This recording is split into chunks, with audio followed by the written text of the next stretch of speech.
Welcome to this clinical walkthrough on the idiopathic intracranial hypertension case for UK MLA, brought to you by IIH, your 24/7 practice partner. So picture this, you're an FY2 doctor in a GP setting and your patient is a young woman who's come in with headaches. All right, let's dive right in and break down exactly how you're going to ace this OSCE station. We're going to follow the exact flow of the consultation. This gives you a really clear structure to master the station. We'll kick off with setting the scene. Then we'll move into taking a focused history, the examination, how to explain the diagnosis, and finally, creating a solid management plan. Okay, so first things first. Your initial step is all about building rapport and finding out why she's here. This is your chance to start strong and set a professional but warm tone for the whole consultation. You'll want to use this phrasing pretty much word for word. It's the perfect start. It's clear, it's polite, and it gets you straight to the point without any faff. Right, now for the history. This is where you really need to be systematic to explore her headache. A structured approach is absolutely key, so you don't miss anything important. Your best friend here is the So-Crazed mnemonic. It'll help you take a really comprehensive pain history. Now, for associated symptoms, you must ask about visual changes, things like blurred vision or temporary blackouts. And don't forget to ask if coughing or bending forward makes the headache worse. These are classic red flags you're hunting for. You're asking this to screen for migraine. It's a key differential diagnosis, so you need to check for it early on. Now, this one is non-negotiable. It's a critical question. You're actively ruling out meningitis, which is a medical emergency. With this question, you're screening for a stroke or a space-occupying lesion. You're looking for any sign of focal neurology.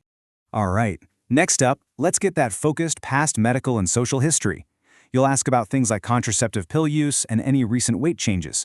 At this stage, you're just gathering the facts. Simply note down her answers. Don't try to connect the dots out loud just yet. And don't forget ICE. Cover her ideas, concerns, and expectations, and ask how this is affecting her life. This is where you show you're a patient-centered doctor who sees the person, not just the symptoms. Getting this history-taking to flow naturally, that just comes with practice. To make sure it's smooth and efficient on exam day, you can run through this exact case right now and get objective feedback on mymediat.com.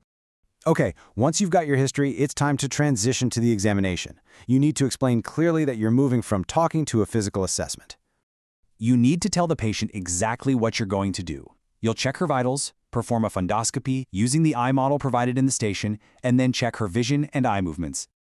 Pay close attention here, because this is the money shot. This is your key finding. On the eye mannequin, you must identify these specific signs of papilledema. That's bilateral optic disc swelling, blurred margins, and a pale yellow look. This is the objective evidence that's going to point you towards your diagnosis.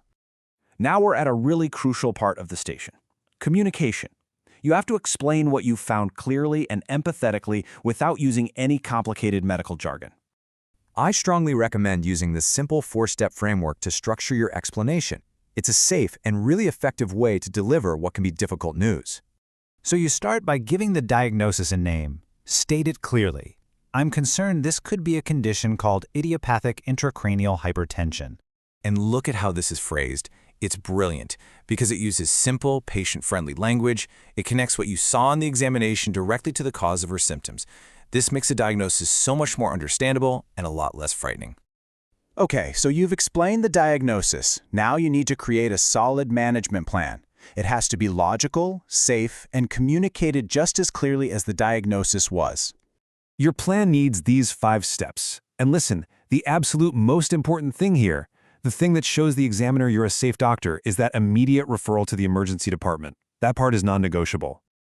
Then you'll walk the patient through what happens next at the hospital. Let her know they'll likely do a brain scan to rule out other causes and a lumbar puncture to actually measure the pressure in her head. And to wrap it all up, you've got to safety net properly. This is so important. You must give the patient specific red flags to watch for, like a sudden worsening of her vision. And also make sure to mention follow-up and provide some written information she can take with her. Your final step, always, is to check for questions. This simple act empowers the patient and makes sure she feels heard and understood before you finish the consultation. Look, mastering the flow of this station, getting the key questions right, nailing the communication, it really all comes down to practice. To build that confidence for exam day, you can run through this exact case right now on mymediat.com.